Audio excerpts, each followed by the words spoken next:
Mr. Lee, Ms. Casper, Here. Ms. French, Here. Mr. Horton. Oh, I'm sorry. Betsy's Ms. on her Schaefer. way. Here. Ms. Fuller, I'll check her when she gets here.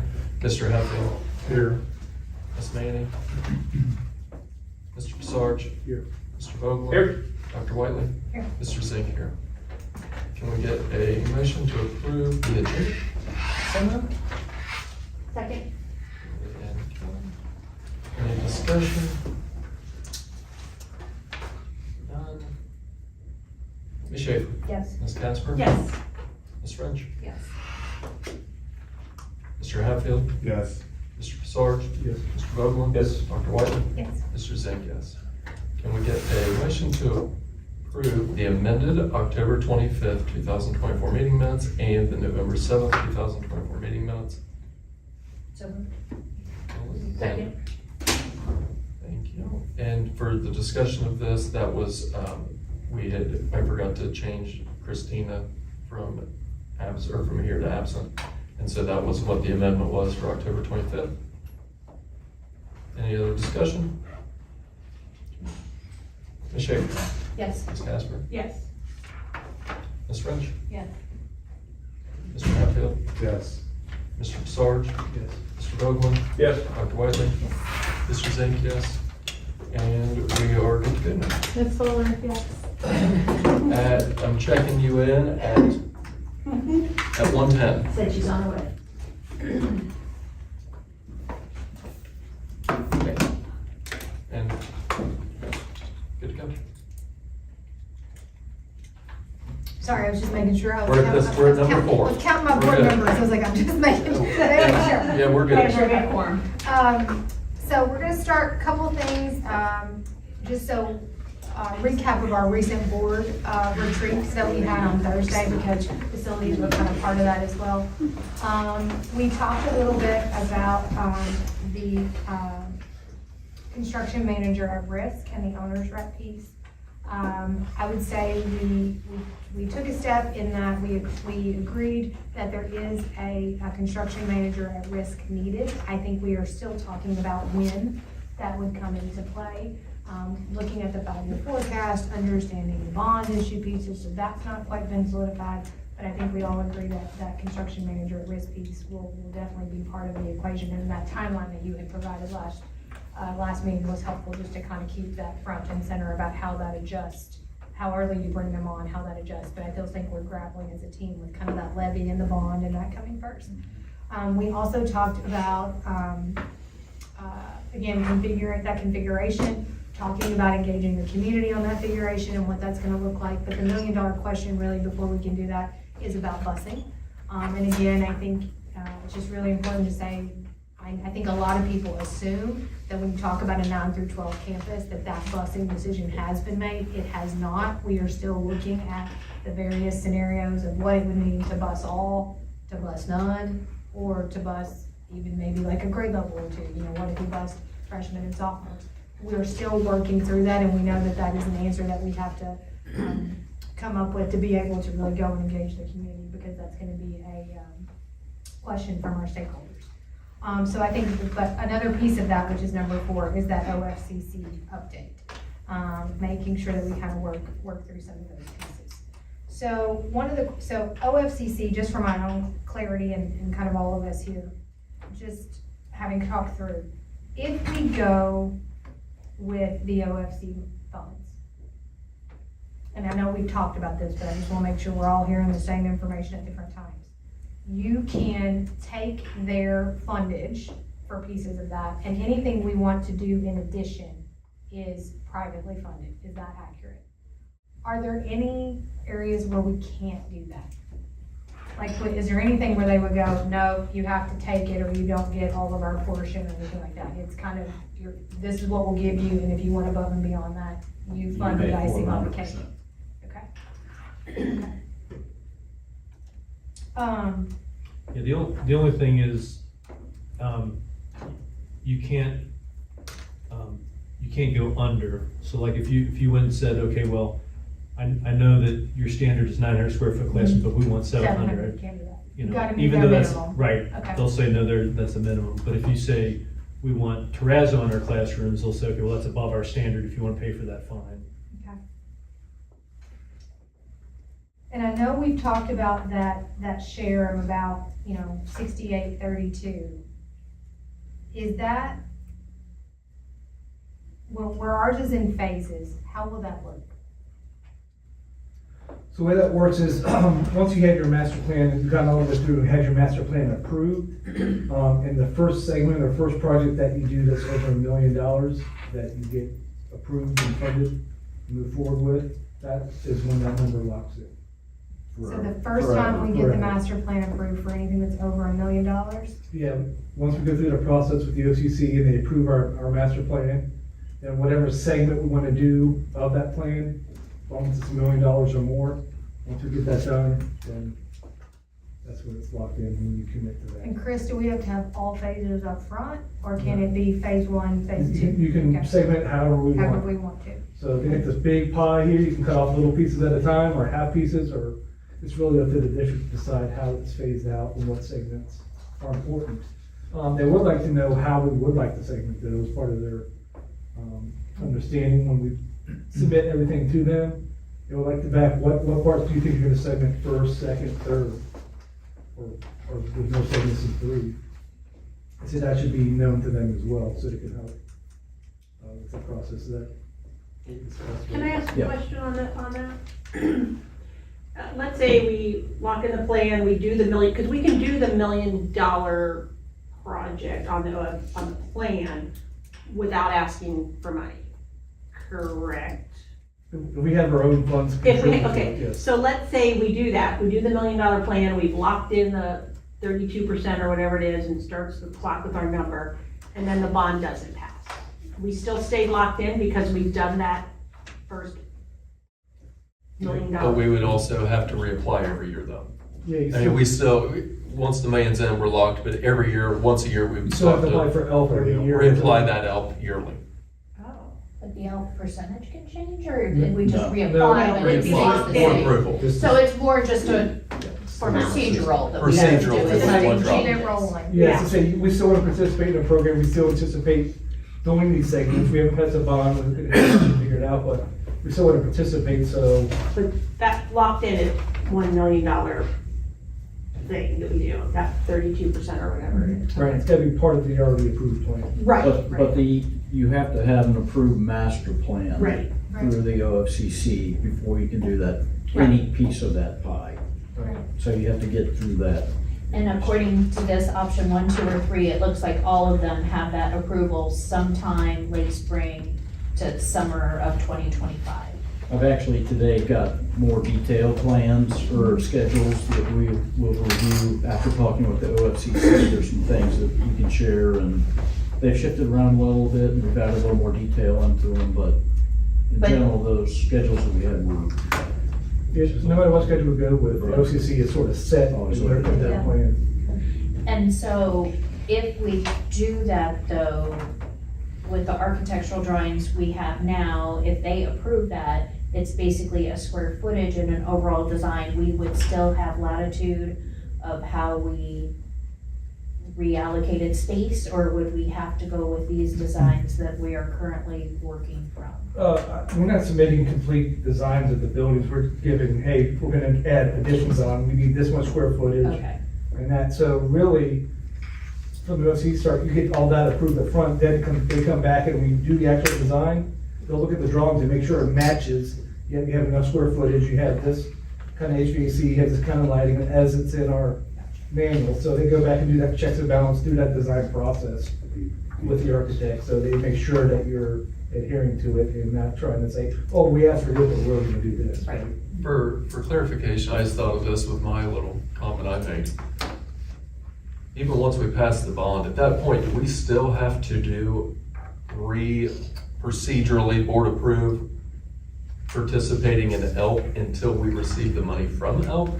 Or once we would have the local share established, then we wouldn't have to do that I think again? as soon as you do your first project, you're sort of locked in. We'd have to verify, but As soon as you do your project, you're locked in with the ELP program at that point. They know you're gonna do some more.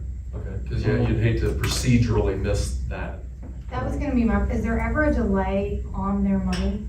Because the reason I asked that, I was in a VASA conference, and there was a superintendent talking about that they had taken the OFCC money and like they had built maybe the junior high and the middle school, but then, there had been a significant delay in the primary, and his community was getting very antsy about like, why aren't we doing this? And he goes, we're not doing this because we don't have the fundage. What is the possible delay time in that, or what does that look like? Well, basically, you have to wait till your number gets called to be part of the CFAP program. So the ELP is all you're doing is using your locally funded projects to build up credits.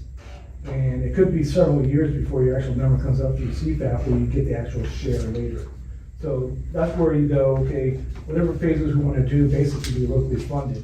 And the last part of your plan, any kind of upgrades, additions, modifications, you could potentially use the money from the state to do that. The model I reference a lot of times is Mason schools, when they went through, did their high school, their early childhood school. They did that all through OCC and built up all those credits. Then their number came up, 7, 8 years later or so, then went into the full renovation of the middle school, added on to the ECS building. So, and they didn't have to go back to the taxpayers for that when they did that, so But there could be a significant lag. 7, 8 years perhaps. Is it typically that long? I didn't know it was that long. The problem with the OFCC is they don't know who all is gonna be ready for the money. You know, they only have X amount of money that they pass out each year. And it's depending on, a lot of times, school districts will defer because they can't pass their bond issue. There's this long pecking order of who gets funded. There's a chart that they have that, there's people that have deferred, there's new people, there's all kinds of things, and there's a priority list. And it depends on how much money they're kicking out for each district too. So they have a hard time keeping a handle on exactly when your time frame will be. Kind of for an example to that, I got a district up in the north that they're actually going to self-fund their entire building project, that pipeline money.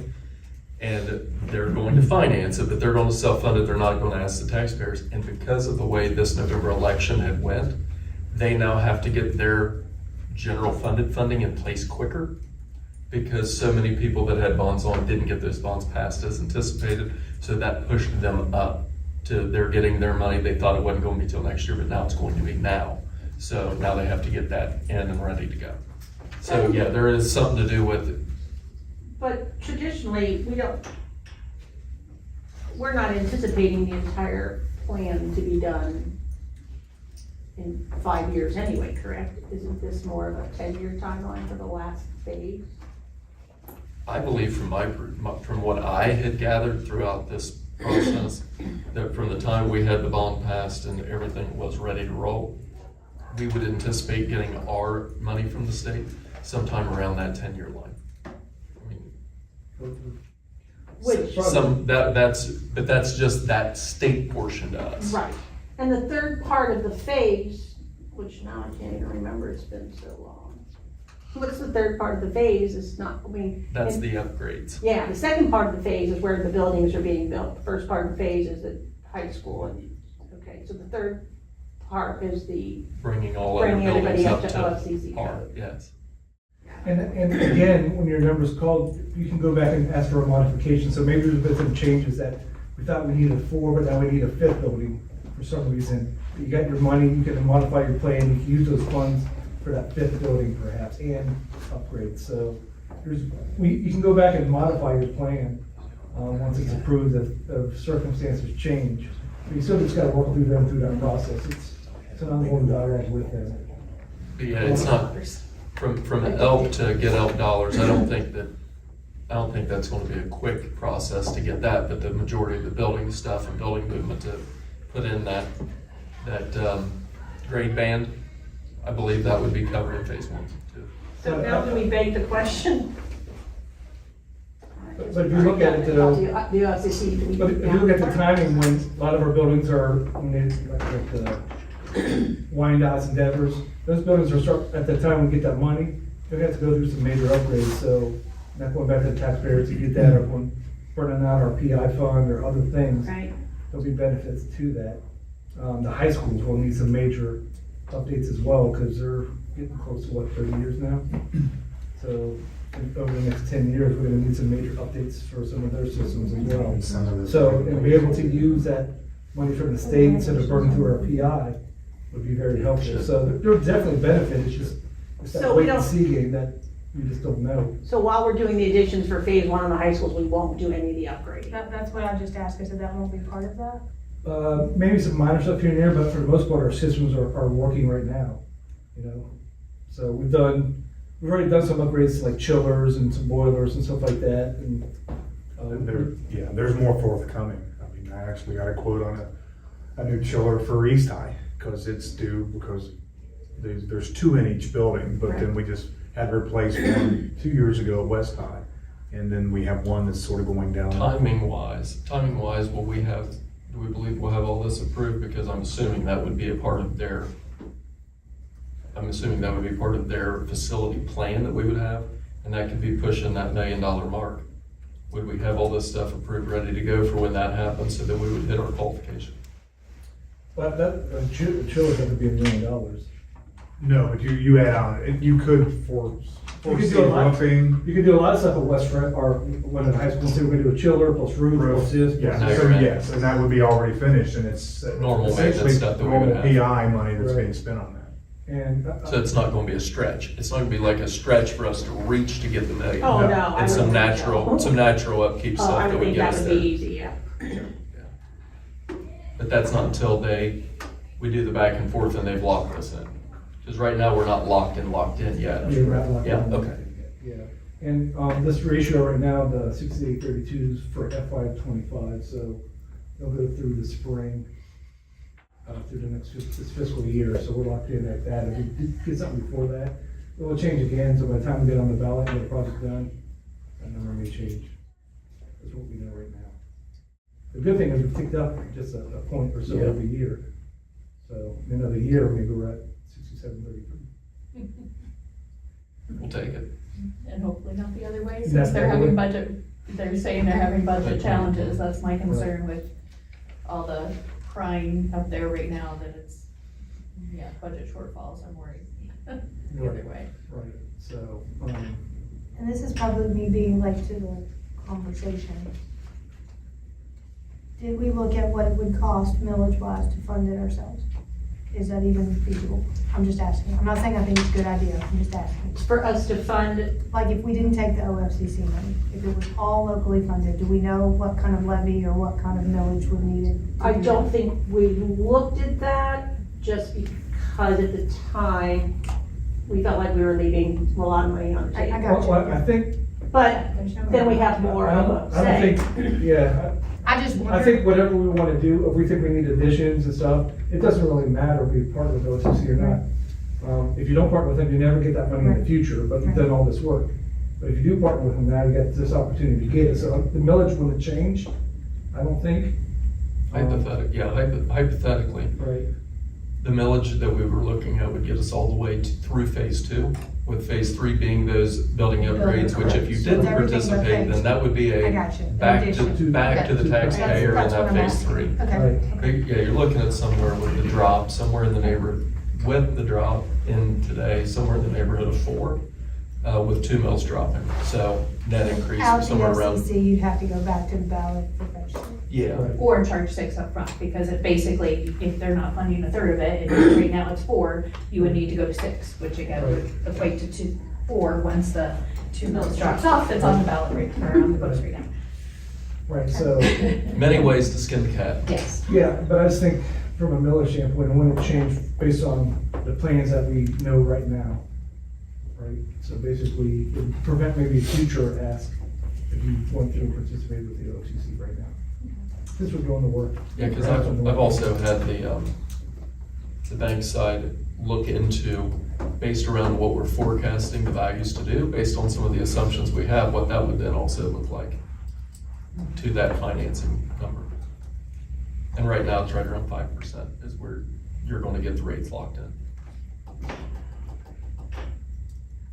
And a year from now, it could be a little bit Either way, who knows? different. That's new time.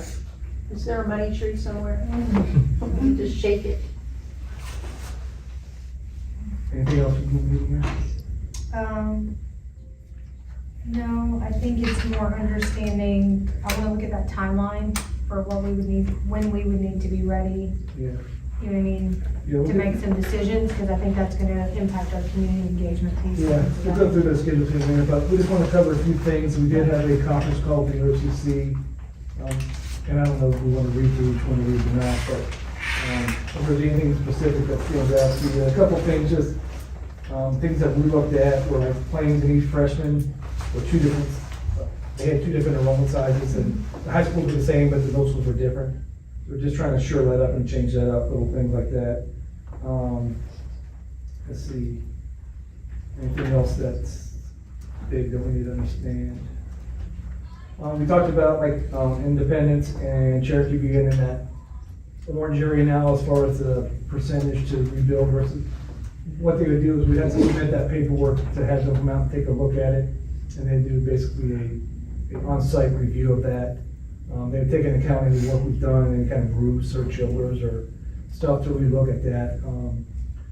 For the most part, you know, say for the most part, stuff will pass.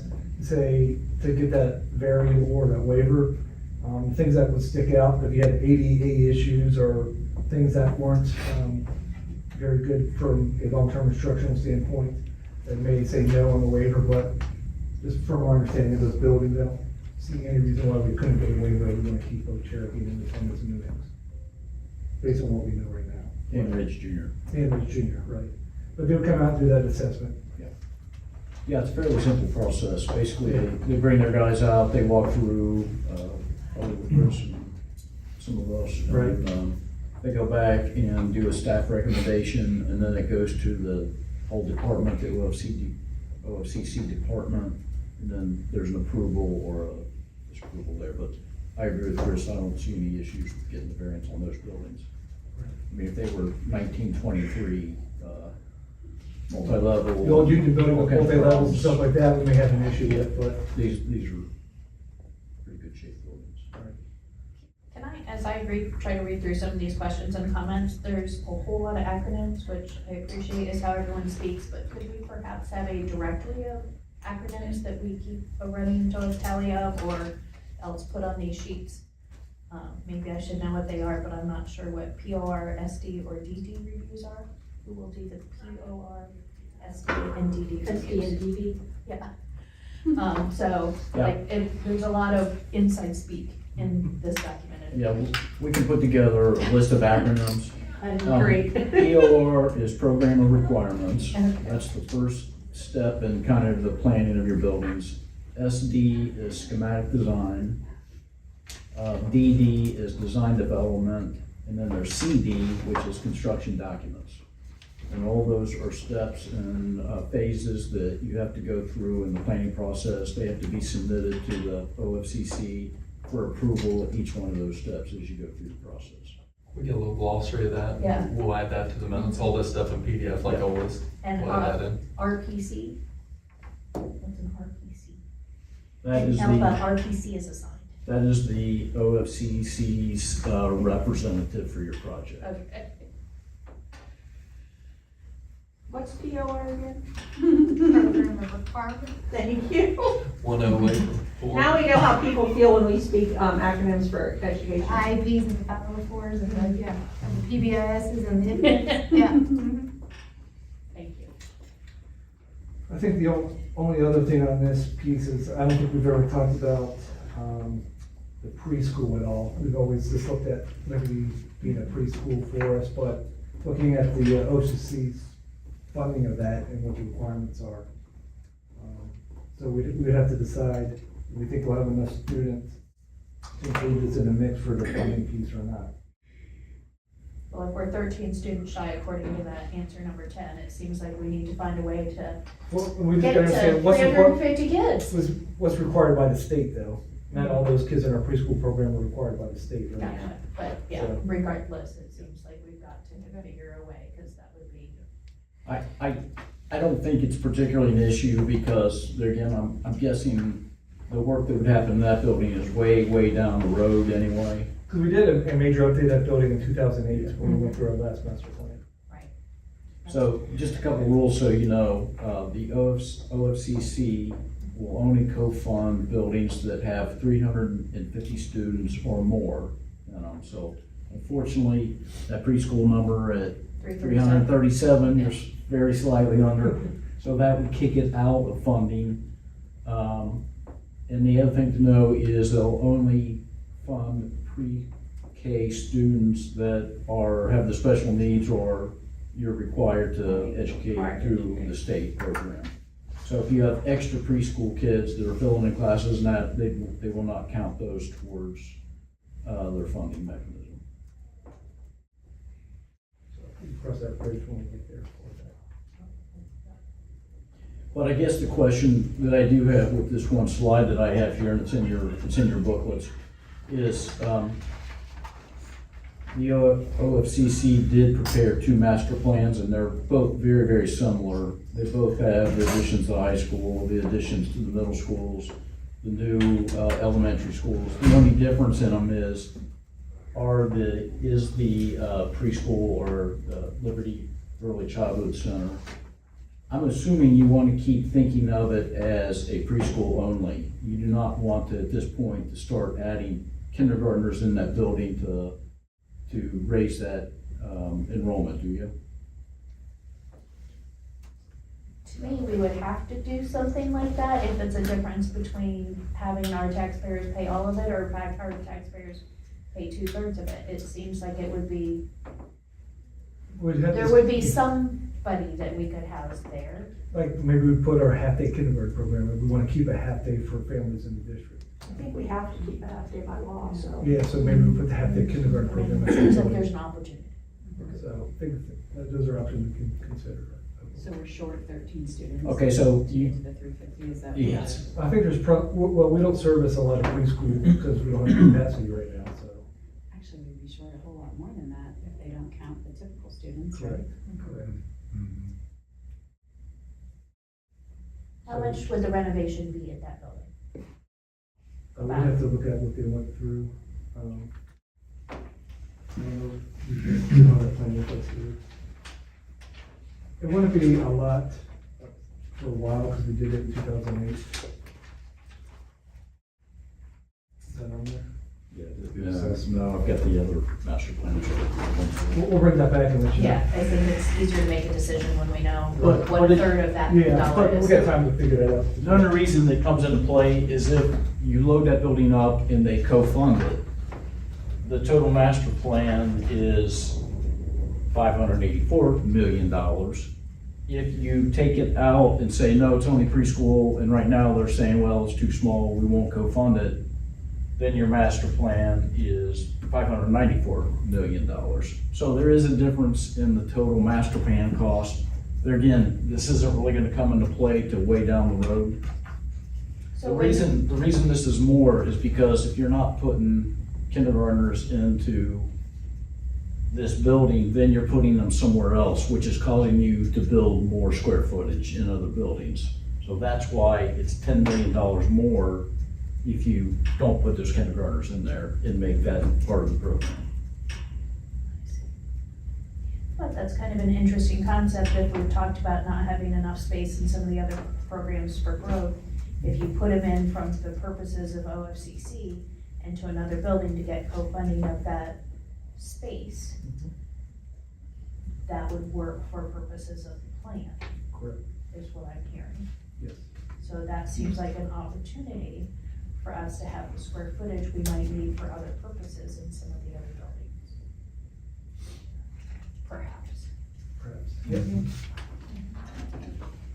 Okay, so it sounds like the consensus is that we, for planning purposes, because we do need to kind of pick one of the master plans. There's thousands of numbers that surround these master plans.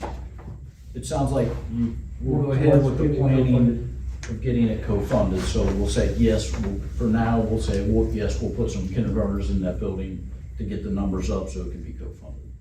Is that what I'm hearing? Everybody good with that? Okay, great.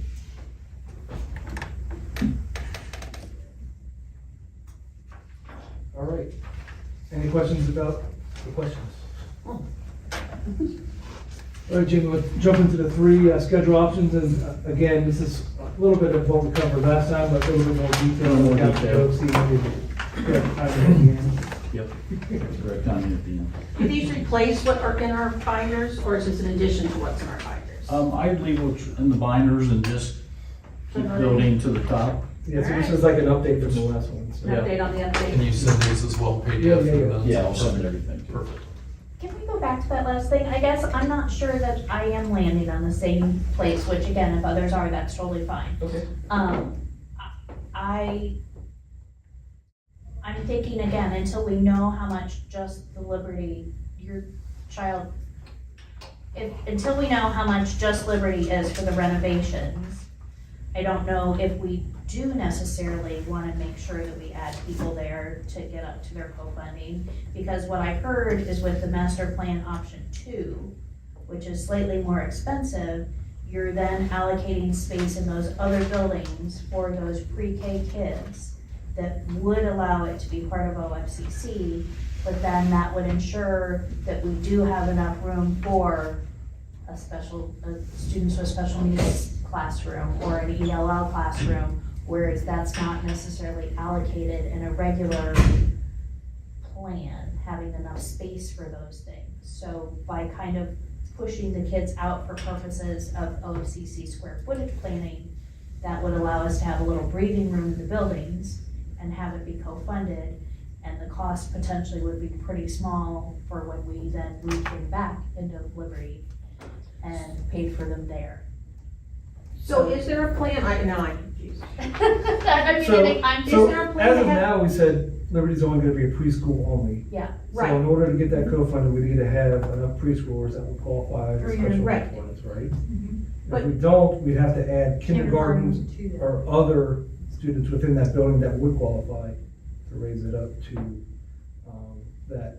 So I don't think we necessarily have to move kids out of other buildings or create. But did you say that there's, in some of the plans, there's room for pre-K in the buildings? well, I thought that's what I heard you say, that if we don't fund Liberty as part of the plan, we could allocate for those students in the other buildings. Did I misunderstand that? Like the K kids, Or right? just the K kids. Not If you don't- if you don't- I preschool kids. misunderstood that, Yeah. okay, thank you for that clarification, that's what I I got. misunderstood. If you don't put them in Liberty, you gotta put them somewhere else. Okay, Thus, I that thought you makes were build talking more about the square footage. pre-K kids as well, but you're just talking about the kindergarten, which makes sense. Yeah, we're only Thank talking you. about the half-day kindergarten. Then I'm not confused. Potentially. And there again, I think this stuff is way, way down the road, and my guessing is your master plan's gonna change before you even get to Yeah. somewhere like this, so. Okay, thank you for looping back, but didn't have the wrong assumptions going forward. Okay. Looking at schedules. So basically, we've got 3 schedules to look at, and these are kind of built off of the schedules that we looked at the last meeting. So, a couple things we learned from, or verified with the OFCC through our conference calls last. The big thing for you to understand is the red line that I have right here on your schedules. This is basically when your master plan would be approved by the OFCC. Okay? And why that's important is before you get to this approval point, a couple things cannot happen. They will not co-fund any architectural work or construction manager work. Okay? So none of anything that you would have done prior to this, either through an architect or from CM, would not be co-funded. Because they want to have an approved master plan before they start on that. The other thing that comes into play here is if you do start early on these activities and we go through the programming requirements, we go through the schematic design, we go through the design development, the OFCC will not do the approvals either until, or the reviews and the approvals of those phase submissions until there again, you have this approved master plan. Okay, so that's just some things to keep in the back of your minds. There are other things that come in play, so we'll go through them. What you're gonna find in general is all 3 of the plans that I show right now are schedules. All the lines in blue are basically all exactly the same. And through talking through the process and looking at the timelines, it seems like this is the process that really needs to happen to get you from today to an approved master plan and then get you to the ballot in '25, okay? So let's just start through those and we'll just go through these very quickly.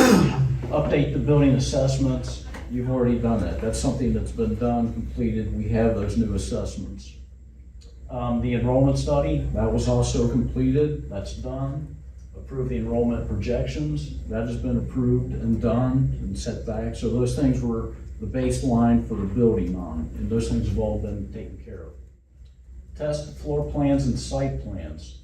If you remember the plans that we showed last week, or not, like two weeks ago, that had the building additions, and we said those were, we were kind of testing the sites to see if we could get the additions on there, and if we could get enough space around those buildings.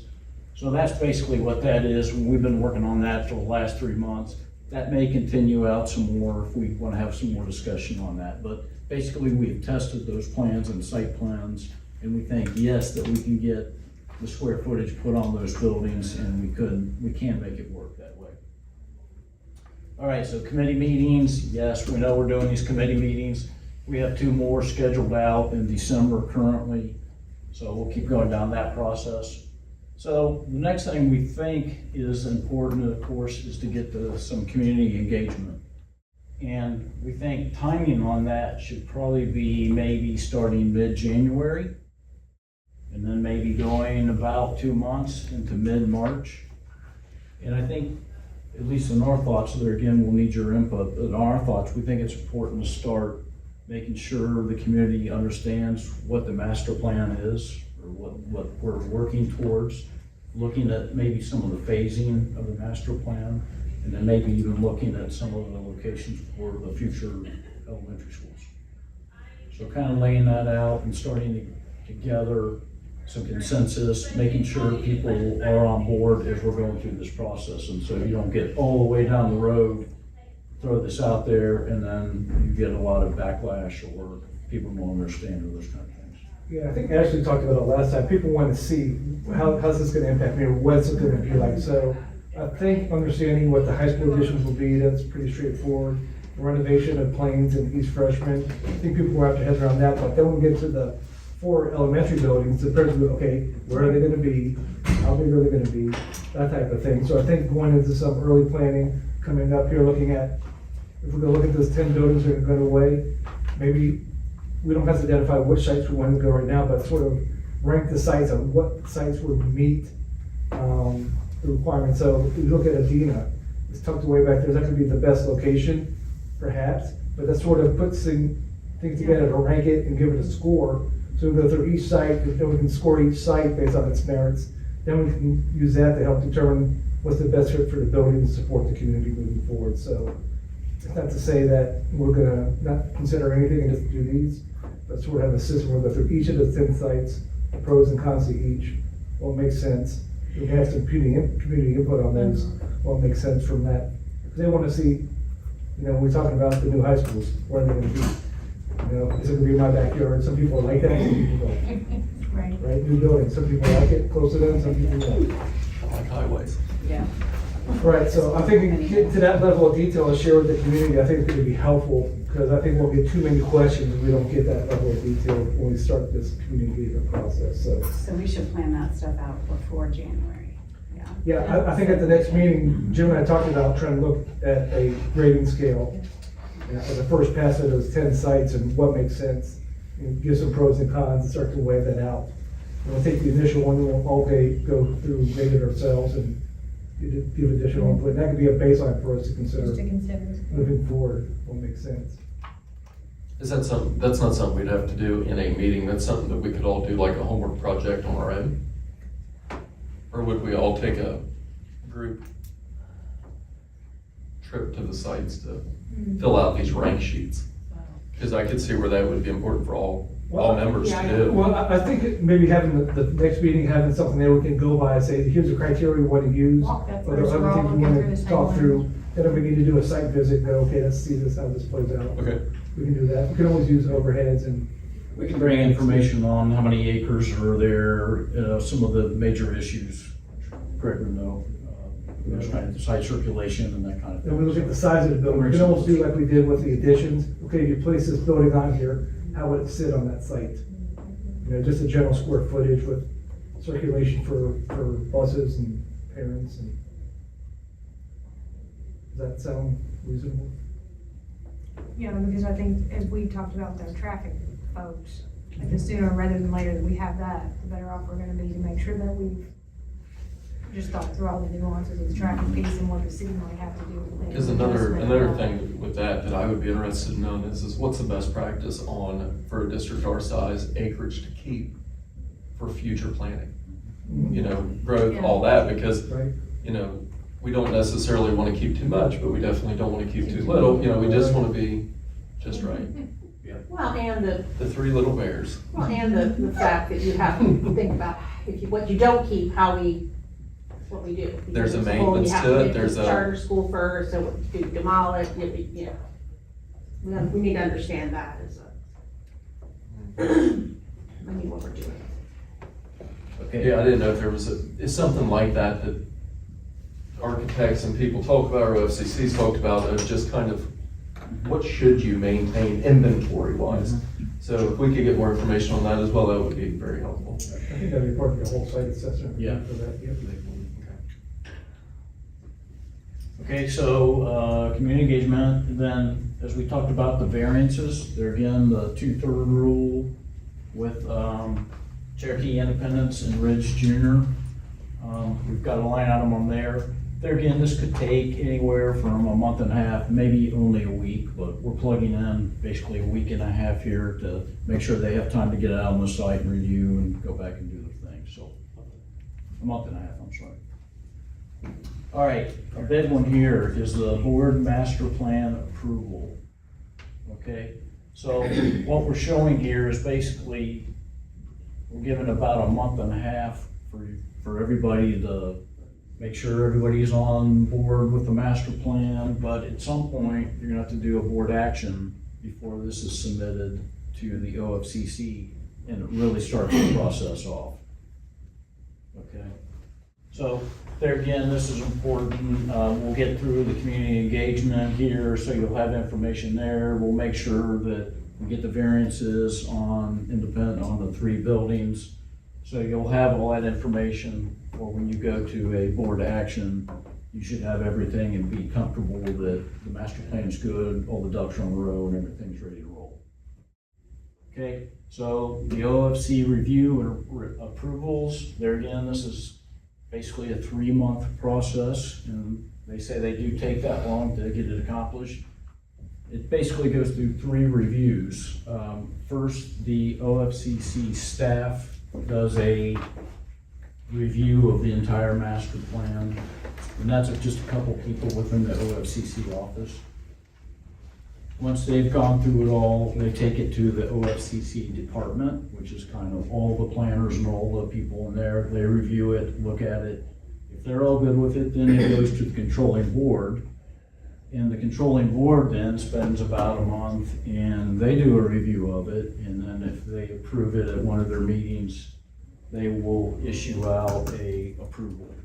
And that, there again, is the timeline when things really start happening and when you can start doing more things towards your project. Other things we got on here, set millage for the bond issue. We've got a couple of dates on here. They're important. Bond issue campaign. There again, we've got a line on there kind of starting in August and running through November. There again, some of the planning and that would have to happen prior to that, but we're kind of looking at a line of actually your campaign during that time period. Election day out here in 25 is November 4th. So then the very bottom line here, what this schedule is showing is you're basically going through the entire OFCC process. You pass your bond issue on November 4th, and then you come in and you hire the architect and the construction manager, and you start going through basically from the very start, from the program of requirements, schematic design, all the way through construction documents, bid, go all the way through it. Your building then is going to open up basically January of 2029. Okay? So that's kind of following the OFCC template. What I know you all don't like about that is that it does push out the opening of this building pretty far, and it is a long, slow process. If you were to go with this schedule, our recommendation would be that you continue with a architect and bring on a CM advisor, basically to come to these kind of meetings and supply you with information, kind of be a conduit between the OFCC and yourselves. Get Chris up when he needs it, that kind of thing. So that would be our recommendation there. So the approval of the plan could go up through August. My concern comes is the deadline to file for the levy is like August 4th. Right, but you have to do the board resolutions in June Yeah, and July. that's my 60 days concern, it's a very yeah. small window. If that OFCC thing approval could go all the way up to that August, yeah, it would require a special meeting or something, because that's, Well, and then- because you have to file that by, I think, the 4th or the 8th or something right around there to get on the ballot in November. So we'd have to be ready regardless of the plan's approved. Or what are the chances the plan's not approved? Does that happen often? My guess is it would not be likely, and that's one of the questions that I have in here is how comfortable is the OFCC with the master plan that we are working on right now? And I have not heard anything where they're questioning it or anything along those lines. He said, sure, until it goes through the final reviews, Right. no guarantees, but I have not heard anything that would say to me that there's questions or anything on it. So I'm thinking it would go through, but there again, no guarantees. Yeah, I think with the staff looking at it, the larger staff looking at it, any kind of discrepancies or anything that the commissioning body would look at us, hey, you need to go back and, I think they have enough experience to go, we're not gonna take this commissioning board, we think we're gonna reject it, so they would work with the district well before that, so I think it's more of a legislative process to check the box, saying you have this commission review it. But everybody that does all the work beforehand has already done that work, to make sure it can be approved.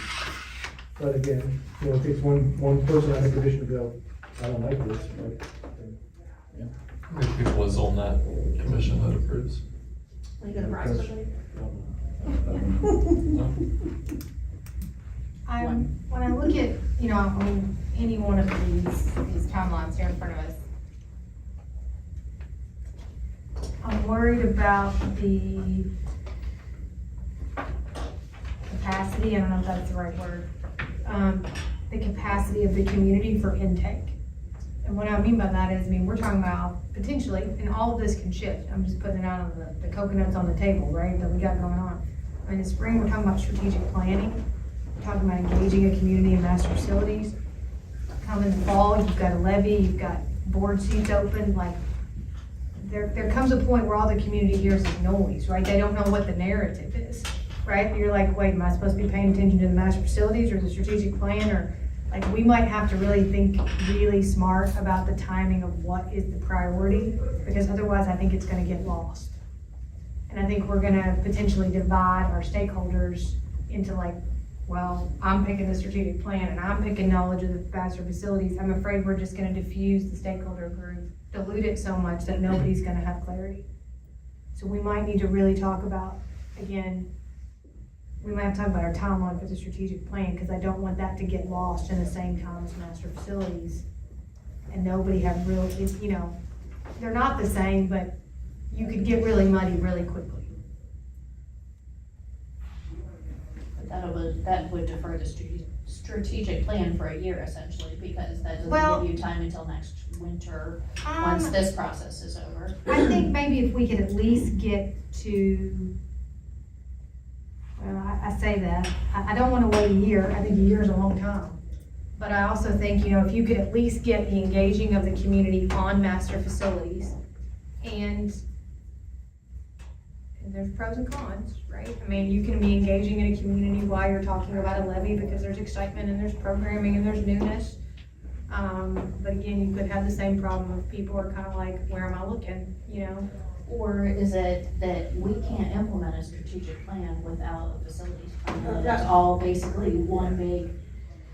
I mean, they go together, and that's Yeah. what we've been talking Well, I think about. that's what we'll hear. In the if we listening push session this. is, you have a program that you build, right? You have what you believe and you build it, right? Or you build it, I mean, they go hand in hand. Right. Absolutely, that's how we've been, that's how I've been sharing with it in listening and learning sessions. And again, maybe we can make the sweetest engagement package ever and there be super clarity. I just think that that's a lot to take in. Like a whole building project plus all of this visioning. And I'm just afraid it might get real muddy. So maybe it's not a whole year, but it might be a shift of strategic planning a little bit. Maybe starting more in April and running through October. I don't know, but there's Then pros we're and gonna be in the correct, like, correct, understanding of correct. facilities That- big time. right. I think, yeah, it's a conundrum because I think you will get half of the community that will be like, if I'm gonna engage in a strategic plan, what I'm gonna tell you is we need a master facility plan. And then you're gonna get the other half that are like, we don't need to have a master facility plan until we know what's gonna go. Yeah, it's a, Chicken or the egg, right? Hmm? Chicken or the egg. And like Yeah. I said, maybe when we build That's what I that, was thinking. maybe when we build that engagement plan, we try to do them in tandem. I just think we gotta be really smart about that. Cause like I said, people's just ability to, it's a lot. it It's is just a lot. of It's a lot information, for us, right? and, yeah. And one of them, you're trying to get their feedback in to change a plan. And not that you're not getting your feedback here, but you're getting your feedback and educating at the same time, right? It's just a really different dialogue. Right, because there's a difference between the building. Right, versus. And what you educate them in the building. Right, I would Oh, also gosh. imagine that even if we do the community engagement from January to March, coming up to the levy, probably your in- community engagement, when, Right, I mean, It's- coming up to the levy, I It's mean, January, August, yeah. September, and October, we'll probably be holding community meetings explaining exactly what the bond is, how does it work, how much is it, how does it affect you as a homeowner, and Why is explaining it the new levy important? process of why All it the looks things. different than previous. which would then mean you're having those at the same time. It's gotta be strictly information. I mean, really, when you start community engagement, we're in it from then till November, if the bond is on. Which there's nothing wrong with that, it's just you gotta be really, you have to be really strategic. I mean, you could do some of the strategic planning right alongside the first community engagement, January through March, if we're talking about those things being one and of each other, you could pair those together. But if you separate them, I almost think you can't talk about strategic planning until after election day. And it's a different, It's a lot. it's a different, you're engaging different people too. Correct. When you're engaging people on the master facility plan that goes hand in hand with the bond, you've got to engage the non-parents. And the non-parents in the community don't necessarily want to be engaged in the educational part. So that's also I mean, if it's a parent with a child coming up, but if it, I don't know. It is gonna be a lot, and I don't know how to do it hand in hand. But Yeah, unless we educate beyond just our parents, we want, like, maybe that is an opportunity. So maybe they're coming for the facilities and they don't really care about the education piece, but maybe it would help dispel the myths that we know are out there about the education piece and what the objectives and strategy Right. is, like, you know? like Or we you like- lose them because they don't care. I mean, it Yeah, is a, exactly. it is a, well, but that's the, Yeah, it's a- yin and yang. it's a scale, it's a yin and yang, and I don't know how to fix that. How to make it, My biggest concern is getting the people to actually engage, Right. do what? to get the people to actually engage. Yeah, we do have problems There with is that. We do have problems with that, and I don't know how to fix that either. That's my biggest concern. I think that we can package it. I mean, I think we're gonna have to, and I think that's part of that engagement plan, and, you know, I think you and I probably need to get in a room and kind of whiteboard some things, because with the team, we're gonna have to go, I mean, we're gonna have to, it's not gonna be come in, it's gonna be go out. I mean, it's gonna be hitting the Well, beds and- and hitting the I mean, Right, go to places and Yeah, if you I mean- hold town halls that right, aren't in our and we're building. gonna have to split You know what I mean? Like, you're gonna have to go, I'm gonna, like, we're gonna have to split, cause there's only, we're so large, that one person, two people can't do it. We're gonna have to split the narrative, educate, and then divide and push out the team. But there's, in some of those, it's, yeah. But Sorry, it's- but in some of those, I feel like you and Adam have to be. You're right, there's some you can't, Right, it's the so in the financial weeds, you bond can't. piece has to be adamant every single one. Correct, mhm, correct. I would recommend that. As would we. But then also making I'll try to create more sure work for myself, but. there's also a different narrative pre-bond and after bond. Right, Well, sure. we can, you know what I mean, like, Well, everything yeah. changes in those new levy laws. Well, and then there's the, yeah. Here's the master facility plan, here's where we need a bond, and then what happens? I mean, in the fall. Then you have a whole nother different set of narratives happening. The thing about the levy piece, though, it's not a new law, it's been around, it just never, is that we've never operated really that way. We've never operated where the superintendent and the treasurer were out there telling people, running the levy campaign, telling people. Right. We've right. always operated from a levy committee distributing that, I just and you think guys it's- just. Special guest did- support you role. did the facts and informational. I just think you got, you know, that facts becomes even more like. Oh, absolutely, Nailed down, because right? we are in a different. Right. That, and these would always be after work hours, you know, all that fun stuff. Yeah. Okay. Yeah, I don't know what to do about that, or how to do that. Well, we'll start brainstorming some iterations of that for sure. Actually, do you agree with the timing of this? Yeah, I mean, that's what I was community thinking. engagement? I mean, that's what I was I mean, thinking, It seems very logical to us. of where we are. That getting you ready. almost have to be We have here to. to start rolling out some of this information I agree. before you get so far down the I road. agree with that. Okay, I just want to make Yeah. sure you're on board with that.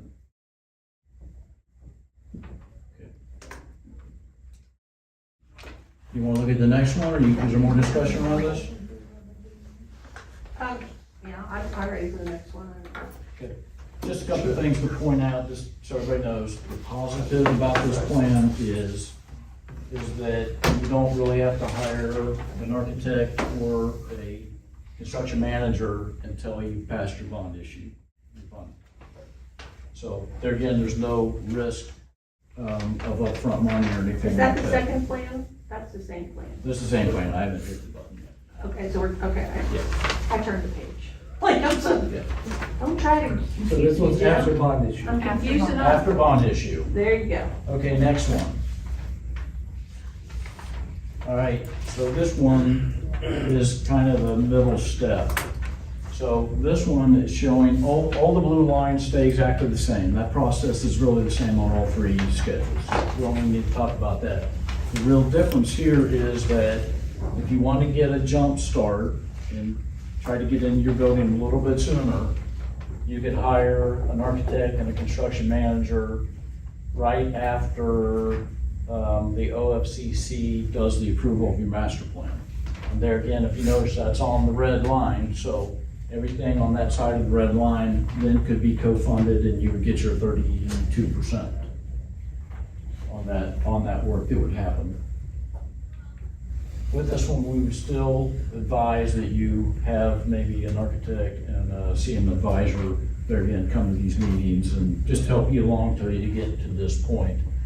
I think the point to be made though is this work that would be done by an architect or an advisor would not be starting through the program of requirements and the schematic design and all those kind of things. It would be more consulting, bringing information to you, there again being a conduit between the OFCC and that. So I think the planning would kind of stop until you actually got to this point, and then it would proceed on from there. Okay, this one gets your building open sometime October 2028. Saves you about 3 months. Do we worry at all that if we start construction before Election Day, people will say, why am I voting for this? You've already started. No, we would never start. No, we're not construction. starting construction. So that Yeah, it's green really, line it would isn't really, starting construction? yeah, I'm showing this all the way out. The reality is, the start of it would be architect doing the planning and that. That's 16 months worth, and then another 16 months of construction after that. So that's way out there.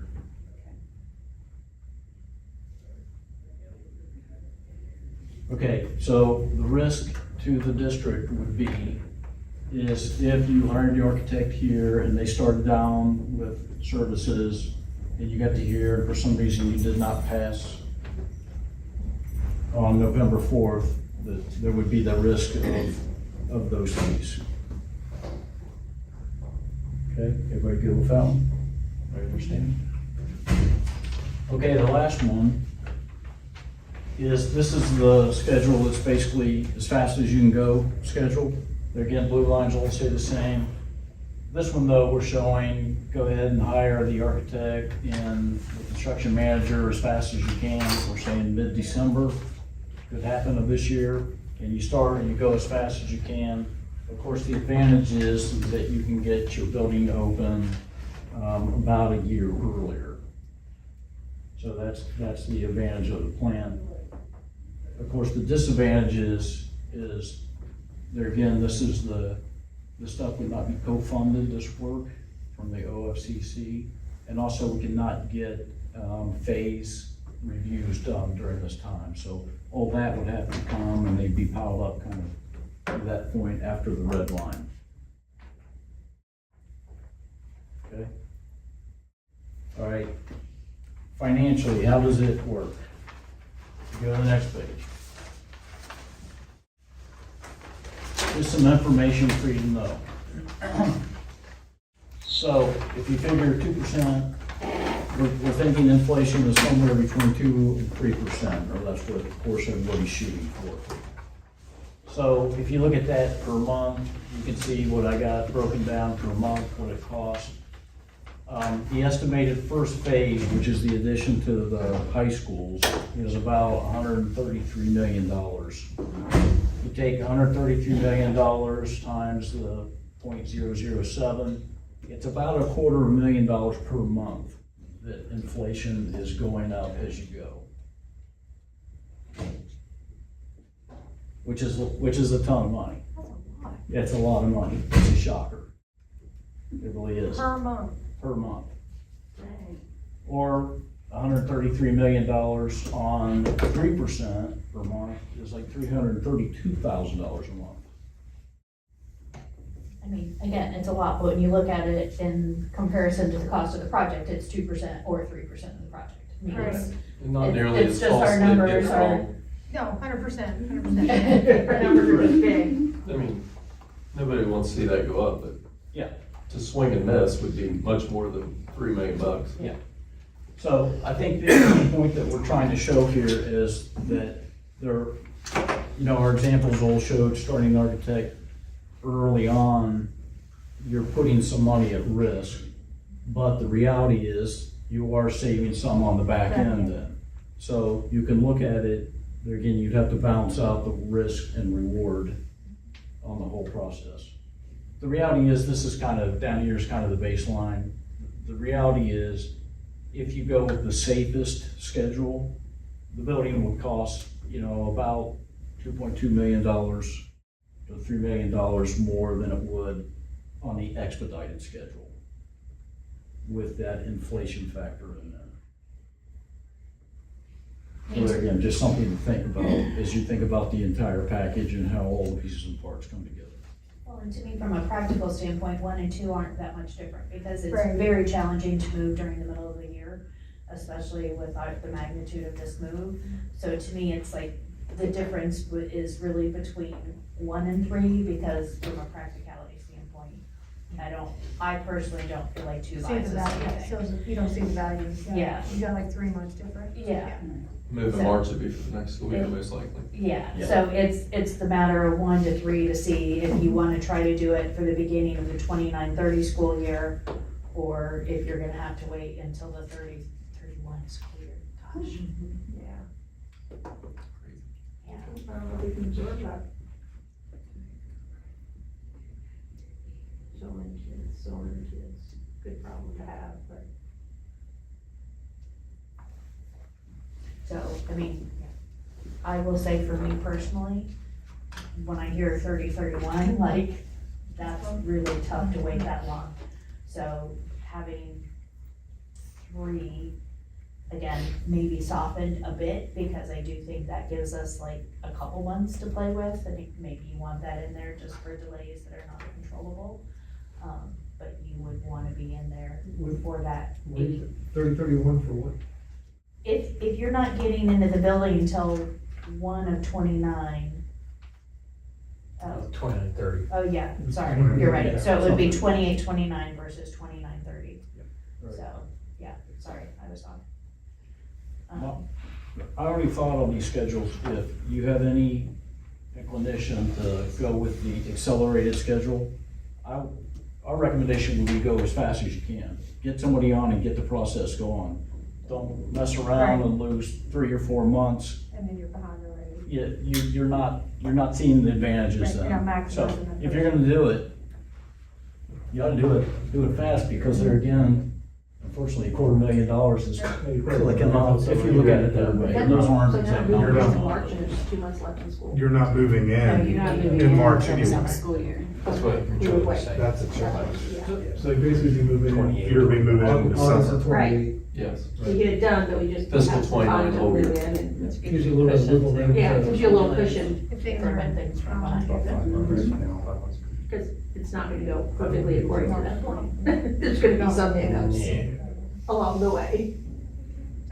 I also feel like I from mean, a November. community We perception, can move in mid-year. You could they move might be in more on option willing 2. to vote for a bond or Because if to it's show opens in- support if it's In happening soon. November, you can Right. Right, get one if grade it- level, if they but feel go like, right into oh, this is Christmas gonna break, affect you get my pushed. child directly in 2028, as opposed to, Because it's already a hard sell to people whose That's children the will same not thing with one, though. experience it, yeah. experience. Exactly, yeah. One of them- That's true. whereas this Right. creates It's a whole other just- year of students who Did you Say the building. would, Well, buffer. or Yeah, would buffer. And benefit. if you're just moving one grade level over, then you've got extra scores. Yeah, the first 2. Yeah. Yeah. So I mean, back to the point of, if option 3 is the option, we gonna have to make some decisions, like, like tomorrow, Yesterday. right, tomorrow or whatever it may be, around like the architect, the construction manager, and then we'll also have to make some decisions in any of these. I mean, I think the $1 million question before we can engage the community is busing. We have to have that answered, right? Because we can't go, that's gonna be a 9 through 12 question, absolutely. You don't think that we can do that in conjunction with getting feedback from the community at the time? You think it has to be? I think we would at least have we're kind of hedging this way, but we want your feedback. Do you know what I mean? Like, we're Yeah. kind of thinking this, but we want your feedback. So if this is a swing and a miss, kind of, let us know. But I think the reason I worry about going out and just saying we want your feedback is then I feel like you kind of make both groups unhappy, because they're like, well, you didn't listen to me. I gave you my feedback and you didn't listen to me. Versus like, here's where we are based on all of this data and all of these facts. We do want your input on that, and it might adjust it, versus like, I'm gonna take your input, but 50% of you are already gonna be mad because I went in a different direction. That's with everything we do. Right?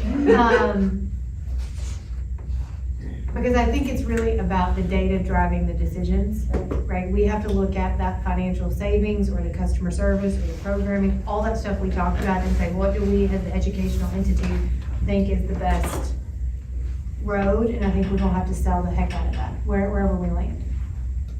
Well, yeah, and I think that has to be a decision at some point, because And again, both narratives, and we talked about this in the retreat. Talk about customer service, you're not wrong. You talk about programming, you're not wrong, right? It's just which narrative do we think is the best narrative for the here and now and the long term? and the options of if you you don't get this. Or Correct. Because again, I keep saying, No, if you're there's not a right. money tree in the backyard, Correct. we only have so much. And are you willing to risk I know what you're saying, programming, programming, Mhm. I was gonna name it programming, but now I'm afraid to, because, special, yeah. Yeah. Consistent specials, 5 Elementary days a one week, and specials. every elementary, is that worth busing that could be at whatever capacity? Well, I think too, Dave, you have to weigh different options for different people. Like Correct. Specials at the elementary, that's their level. At the junior high, Or I as a want high four school language. parent, and as a high school parent, you're gonna say, I want busing maybe, right? Like, it's all relative of where you Elementary are. one special, so they get to high school, then they go. Well, the busing, That's it's all right. relative Exactly. of what's your 20 square feet that you're in at that time, right? Now, is it still fair to assume that 10% contingency on most of these projects, like was always the kind of stereotype before? The contingency is built into these budget numbers that we've been looking at. Built into the OFCC, but okay, They're built in there. okay. There's contingency in there. There's soft costs, there's. So then Basically, hypothetically, those are turnkey numbers. then it could be 10% less than those estimates. Could be. Hypothetically. But poor planning could lead to a 25% contingency. Could be. That's the other thing. So even though I'm a little nervous about that inflationary, because if we do not plan it right, then it could get way more expensive.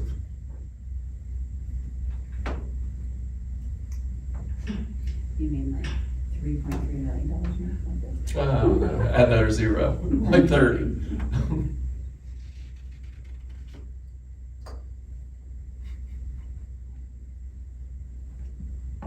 Chris, remind me again, for the construction manager risk, we don't have to do, like, we can just pick that person, give them a contract and go, right? What do we have to do, You gotta like, go through selection process. right, that's what I mean, okay. They do qualifications process. Qualifications process. Chris, you know that process well. Won't you, can you review the CM process of hiring? Yeah, so the first step is to submit, or to solicit qualifications, and so any interested construction manager will submit their qualifications, and then you usually shortlist 3 of them to then interview, but part of the interview, prior to the interview, they then propose a cost framework. So you're providing them kind of a budget and the scope, and then they're saying, okay, well, this is what we would propose for how we would staff it, what the cost of the staffing would be, what the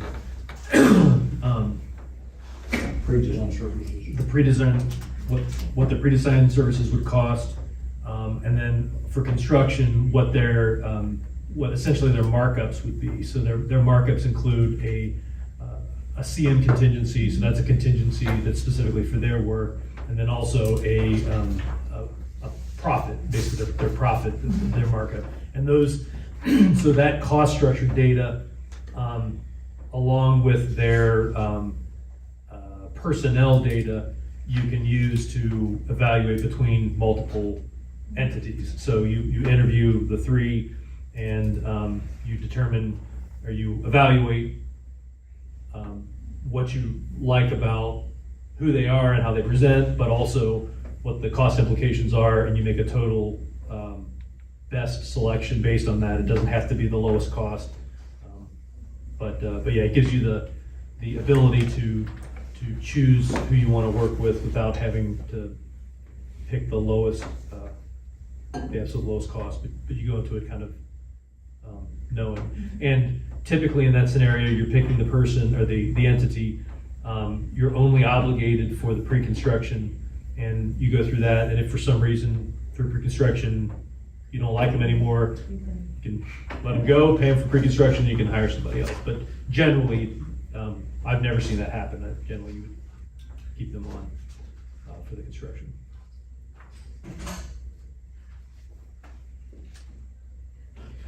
One thing I will mention is that in all of these, go back to one of the other ones.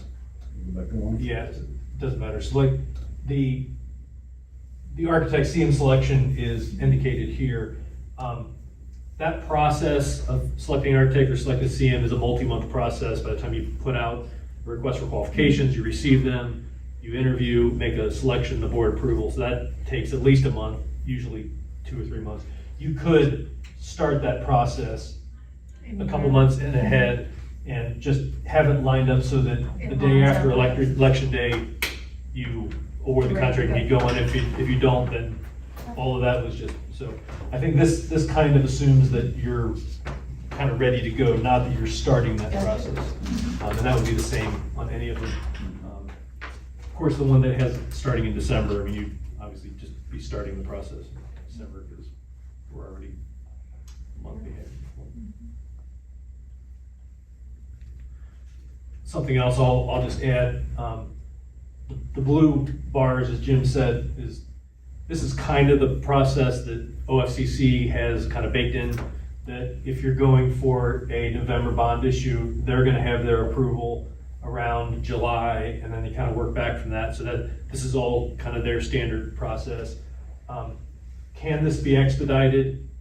Maybe a little. You're kind of pushing against the big system. But I think that if the decision were to be made, hey, we want to go full speed ahead,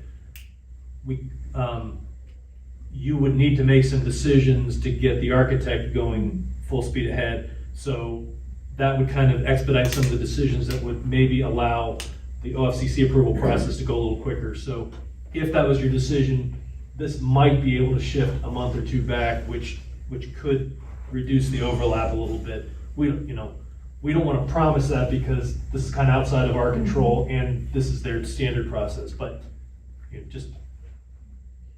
But then it squishes everything else into a smaller window. Sure, absolutely. You have to make decisions. There's a reason why this is their process, because they know there's a lot of stuff that has to happen Right. but that's kind of what it is. Any other questions about schedule? Just want to highlight this next one real quick. I don't Yeah. have A whole lot of detail. Yeah, I think we go pretty fast. So, in your handouts for today, I really just put in some sample OFCC documents so that you would kind of understand, you could look through them and you could kind of understand how we're getting all our numbers, how everything's kind of hooked together and connected in. So, and I will say, like, this very first one, this is a sample OFCC building assessment. This is for claims. So basically, it gives some general information. If you look at this sheet, this is kind of a summary sheet, and I think we've talked about before, when these buildings are assessed, they had an architect come down from Northern Ohio, they come down and they went through all your buildings. They looked at every one of these different systems within your building, and then they said, okay, how much is it gonna cost to bring it up to basically a new building or a new system? And then those numbers are listed there, the assessed dollar values, okay? So a lot of times when we're talking about the assessments, this is the summary sheet. There's one for, there's a whole packet for all 22 of your buildings, basically. And the documents that I've given you, this is only a small portion that you get for each building. There's actually a lot more paperwork that goes with it, but I didn't want to overrun you with paperwork, so. So like Chris and I were talking, this was when they were on site doing the Correct. assessment in 2018, Correct. which is And- 6 years ago from their findings then, so That is correct. a lot's changed in 6 years. But they basically update the cost sets, Yeah. but they have not come back and reassessed the buildings. These are from 2018. Right, so that's what happened would be, if they come out and did an assessment, what other things have you done to plans? If you put a new roof line, if you put a new chiller, boiler, if you've done those things, they'll update that cost assessment piece as well, so. This is just based off their initial assessment 18, and they do costs from that, not taking into account anything we've done to help upkeep or maintain the building. So some of these costs may be a little bit more than it actually would be, because maybe you don't need a new roof, it pushes that out a little bit further, so, but it's in the ballpark. Help me with page 1 of that report. It shows student capacity, for example, at this building of 809, but current enrollment at 1140. How, it seems odd that Plains would have a student capacity of 809, especially given that it had 1140 students in it. There again, they use a square footage per student, or they know how big Plains is. and they assign, there's so many square feet per student. Okay. So that's how many people they say should fit in that building. One other thing I'll point out here real quick, there again, each one of these categories that you see, there'll be a page that basically addresses each one of those categories. So if you get the full report, this is just happens to be one on the roofing. So what they do is they do a little write-up of what they see when they're up on your roof. And then here's where they actually tell the work that they say needs to happen on that roof. And there again, there's a page for every one of those categories on every single building. And if you want those, if you're interested, we can send you those PDFs, and you can distribute those. But it's, it's a binder this big. So, the next document is a sample master plan. So there again, this is the document that basically outlines the master plan for the entire district, okay? So if you kind of flip through there, if you go to this page where it has some of the color blocks, so there again, at the top of each column, they have every one of your schools listed. These are on multiple pages.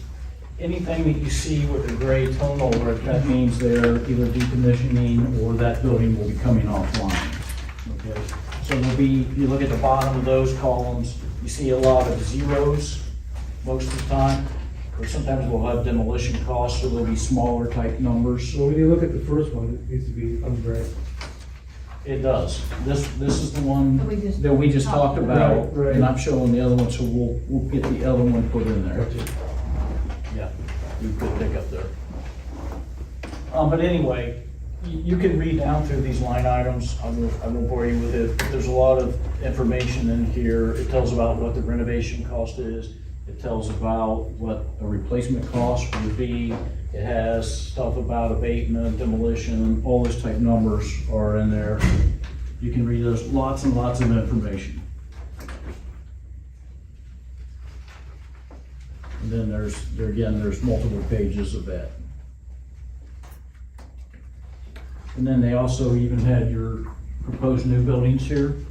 If you go to the last two pages, basically you can see new elementary school 1, 2, and 3. They're listing out, again, you can see the projected enrollment. They're saying 988 in those buildings, PK5s. And then you can come all the way down to the bottom and you can see they're about $38 million a pop. Somewhere in that range. So there again, lots and lots of information. If you really want to see how everything's laid out, you can do more study on those. And then finally, this is, we've talked about the program of requirements today, the POR, that is on the POR. So what this is there again, this is an example for planes. And what happens here is when you're programming the building, they want to know how all the spaces within the building are used, because they need to fit into their different categories. And their categories, as you can see, are like academic core spaces, specialized services, administration. There again, they have all these categories. And so they want to know how many square feet of existing building in each one of these categories there are, how many square feet would you be adding of those categories? And then it does a lot of math, and then it comes down and it gives you a total. Again, up at the top, it tells you how many students are in it.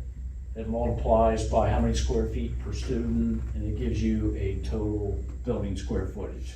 So all the numbers that you've been seeing that we've been using and when we tested the plans, we're getting those numbers off these PORs, or program of requirements.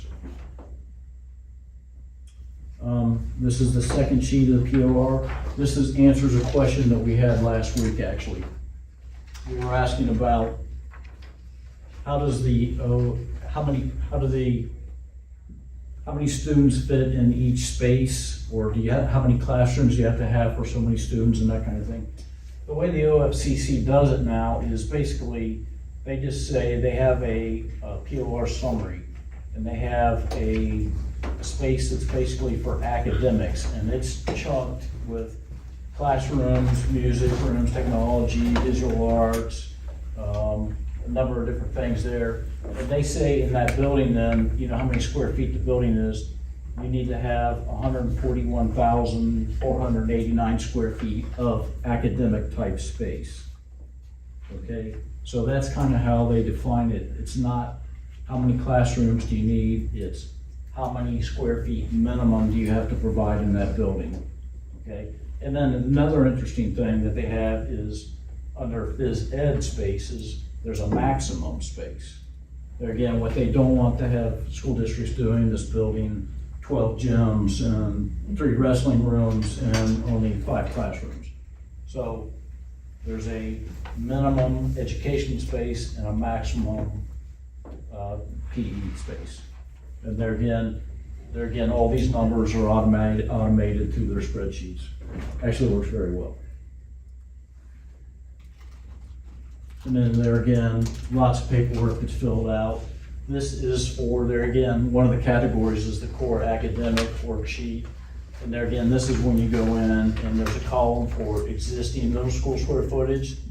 So like here we've listed in under classrooms, you had 28 classrooms at 760 square feet for a total of 21,287 square feet. We're saying the new middle school, we would be adding in classrooms and then you get a total up over here. So there again, every space within your building is highly defined and they want to know that the numbers fit into those categories. So there again, this POR, there again, it's a big, huge document. I've given you just a little piece to kind of give you a feel for how it works. Okay, so I'm not sure, I just wanna make sure I understand, so when you say that each fits in the category, so if you decided to go with their maximum for the PE space, for example, and then you decided a little further down the line that you would prefer to use some of that space as classroom space instead of gym space, as long as, will they still fund as long as it's this total square footage, or you have to maintain whatever you put in for PE space as PE space? As long as you, As long as the total is the same where yes, you the go? total, you cannot take academic space and use it for PE, but you can take PE space and make it academic. Okay, They're encouraging academics okay. is their goal. But the That's a point, good thing. the point of doing the POR is to make those decisions up front as to what areas you're allocating to the different spaces. So you get the POR approved first, then you go into the schematic design, and things can change a little bit, but basically your schematic design, which is your layout of spaces, should reflect what the program of requirement says. So if you have, say we're gonna have this much academic space, we're gonna have this much athletic space, the schematic design should reflect that very closely, and then the design development. So their whole process is to try to keep districts and architects from changing things all through, because,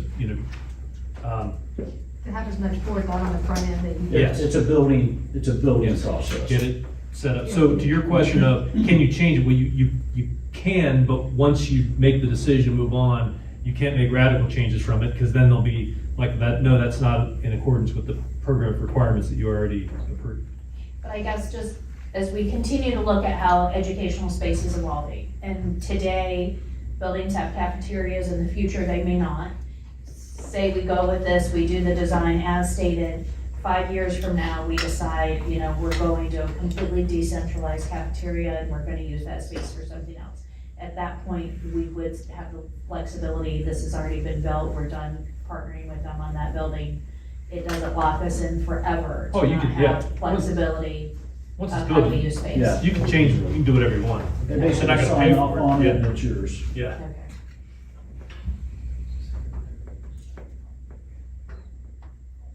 Yeah, in fact, Chris alluded to this, that it's not uncommon to modify the master plan for like phase 2. So if things change and like in phase 2, you decide, oh, wait a minute, we've been overbuilding our dining room space or our media center space, we want to allocate those to more classroom space or whatever, then there's an opportunity to do that in the next phase. And if that may not require a modification of the master plan, it may just be that you do the POR differently on the next phase.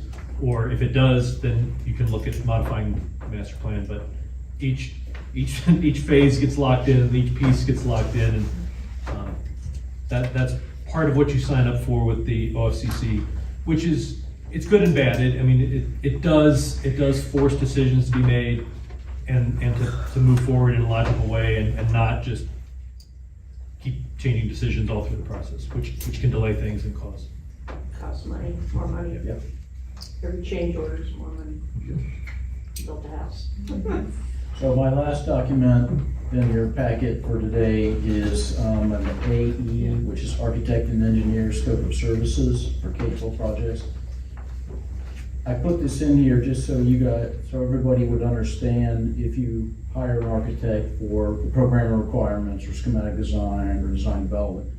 These are the scopes that the OFCC puts in the architects and engineers contracts. So we would be following something similar to this as a process. And so these are the kind of services that you could expect and would kind of understand at each step as you're going through. So there again, it's lots of reading and not particularly interesting reading, but if you're so inclined. And basically that's what we've had for today. So our next meeting is December 4th. Julie, are you out of town during that time? I leave for a Butler Tech trip, but my flight is at 6, so I can come to the meeting, so I'll leave from the meeting. So really, I think at that meeting, I mean, and we can talk to Isaac and Deb as well, but I think we need to kind of walk out of that meeting knowing option 1, 2, or 3. If it's 3, we need to start on that construction manager, or, we need to get on that. And then I also think we need to lean a little bit more one way or the other about busing, so we can start to build that narrative. My concern with that is that, I guess we could do it individually. We don't have a meeting before Right, then, that's the problem. a board meeting Right. to have that discussion. Well, and that's why, well, we might, but I mean, we can look at that. If we did, we could include that. Yeah, we can include that. I have these packets for other Yeah. reasons too. So, I can take those. You want to take those with you? So that might be we can look at that time. There's got to be some discussion here. Yeah. Is there anything that you would like us to bring to the next committee meeting? We'll work on some of the site stuff with Chris. Is there any other information? I made several notes here that we'll get some questions back. Was there any other big topic items that you don't understand or want us to bring information on? I guess I would be curious, again, we have our own lens that we're looking at it through, but of those 3, is there a recommendation that you think makes the most sense, is practical, is the best use of resources? Kind of if there's any sort of pros and con list or rating system, rubric, you could help us walk through with those. I would, whether that's our administration, whether that's in conjunction with you guys, I feel like it would be helpful to have. It'd be helpful to have that before we have a board discussion. Yeah, to have some sort of rubric of assessment of this and input from people who have more experience in this than we do. I only built a 3,000 square foot house, not a K-5 building.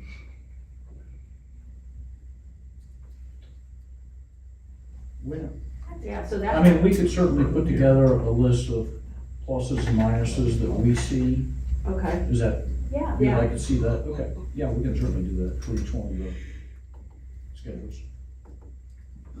But I think as an administrative team, we probably can sit down and look at that as well. Yeah, I agree. To maybe get there, so then you guys can be the next Yep. level and then you can present. We can go from there. When I would think you that need would be that very back, Chris? helpful. What's your target date on that? We have executive team meetings on Tuesday, so we have one on the 26th, we also have one on the 3rd.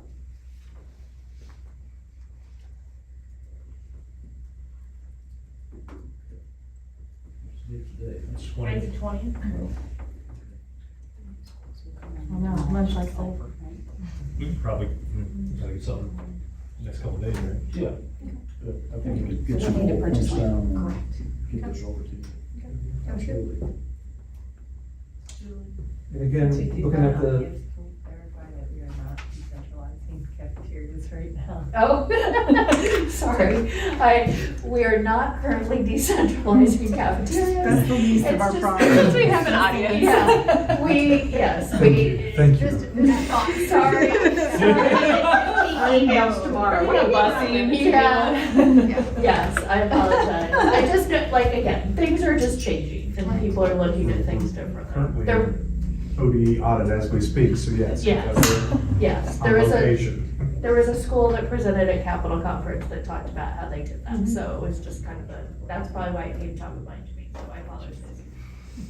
Yeah, all sorts of things happening in schools. We are making no decisions at this meeting. That's right, we are discussing. so bring back for the next meeting too, we'll be looking at the sites and the pros and Yep. cons for each site for the possible new buildings, right? So that we can First start to pass. work through As a that. first pass. Yep. Anything else beyond that? I think that'll be a pretty hefty agenda. Yeah. Yeah. I do too, the sites. Yeah. Just looking at Just the sites is- alone, yeah. Right. And that might be a good reminder maybe to really see if there's a possibility that Doug and Isaac could join us for that meeting.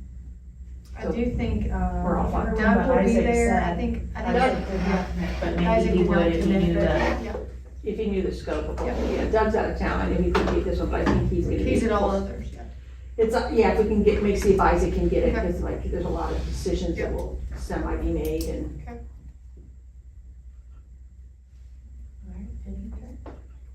We get a motion to adjourn? So moved. Second. Any discussion? Ms. Schaefer? Yes. Ms. Casper? Yes. Ms. French? Yes. Ms. Fuller? Yes. Ms. Crafton? Yes. Ms. Sarge? Yeah. Mr. Bosler? Pass it Dr. out. Wiley? Yes. Mr. Zink at 2:44, yes. Okay.